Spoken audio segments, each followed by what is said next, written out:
বন্ধুরা, আমার বিয়ে জীবন আর সংসদের নির্বাচন একই জিনিস। আসুন দেখাই কেমনে। বন্ধুরা, যেদিন দুই পক্ষের সম্মতিতে বিয়ে পাকা হলো, আমার কাছে মনে হলো আমি সংসদ নির্বাচনের মনোনয়ন পেয়ে গেছি। যেদিন দুই পক্ষের উপস্থিতিতে বিয়ে সম্পন্ন হলো, আমার কাছে মনে হলো আমি বিপুল ভোটে জিতে সংসদে যাচ্ছি। বিয়ের 6 মাস পর্যন্ত শ্বশুর শাশুড়ির আপ্যায়নে, শালাশালির খাতির যত্নে আর নতুন বউয়ের ভালোবাসায় নিজেকে প্রধানমন্ত্রী ভাবতে লাগলাম। বিয়ের 6 মাস পর শ্বশুর শাশুড়ির আচরণে, শালাশালির ব্যবহারে আর ডাইনি বউয়ের জ্বালাতনে নিজেকে বিরোধী দলে আবিষ্কার করলাম।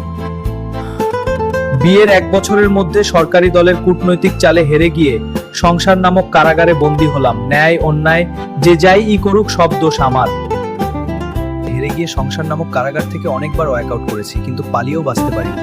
সরকারি দল ঠিকই প্রযুক্তির ছোঁয়ায় আমায় ধরে নিয়ে আসে। কারণ আমি ঘর জামাই।